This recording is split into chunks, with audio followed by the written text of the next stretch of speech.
दोस्तों फिर से आपको हमारे यह चैनल शोर ऑफ इंस्पायर्ड में स्वागत है। दोस्तों आज की यह कहानी एक नए दृष्टिकोण के साथ पेश की गई है, जिसमें स्थान और पात्रों के नामों को बदलकर पुनः लिखा गया है। तो दोस्तों चलिए शुरू करते। रात के समय एक महिला अपने घर से बाहर खड़ी थी। सामने सड़क पर 3 बुजुर्ग व्यक्ति खड़े थे, जिनकी दाढ़ी सफेद और लंबी थी। मैं उनकी ओर देख रहा था और साथ ही साथ मेरे दोस्त भी वहां बैठे हुए थे। उन तीनों बुजुर्गों को देखकर मैं चकित हो गया और सोचा शायद ये साधु हैं। महिला ने उनसे पूछा, तुम लोग यहाँ क्यों खड़े हो? साधुओं में से एक ने उत्तर दिया, हम साधु हैं और हम तुम्हारे घर भोजन करना चाहते हैं। यही हमारी परंपरा है।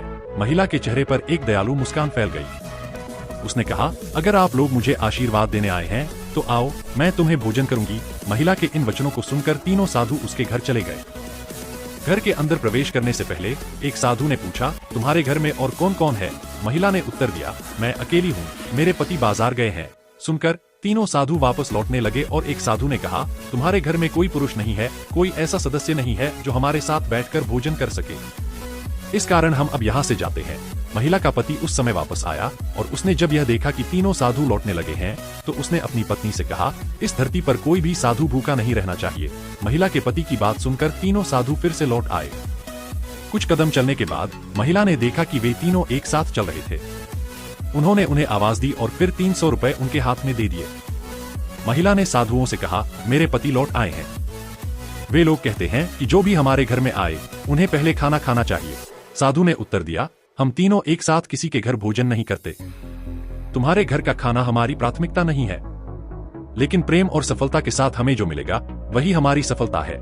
महिला ने समझाया, तो फिर हम तीनों में से किसे पहले सेवा करनी चाहिए? साधु ने मुस्कुराते हुए कहा, प्रेम और सफलता में कोई प्राथमिकता नहीं है, लेकिन जो पहले घर पहुंचेगा उसे सब कुछ मिलेगा। अब यह स्पष्ट था कि संतों में से किसकी सेवा पहले करनी चाहिए, इस पर कोई निर्णय नहीं हो पाया। दोनों ने कहा, हम चारों इस समय इस बारे में सोच रहे हैं, लेकिन जो भी अपनी सफलता को प्राथमिकता देगा वह पहले भोजन करेगा। फिर तीनों साधु जो भी कहते उन्हें छोड़कर दोनों पति पत्नी अपने तरीके से यह सोचते रहे कि आखिर कौन पहले खाए। अंत में महिला ने यह समझाया कि जब प्रेम का स्थान मिलेगा तभी असली दौलत और सफलता आएगी। साधु ने भी इस बात को माना कि प्रेम और सफलता हमेशा साथ रहते हैं। तो दोस्तों इस कहानी से यह स्पष्ट होता है कि जहां प्रेम होता है वहां धन और सफलता अपने आप आती है।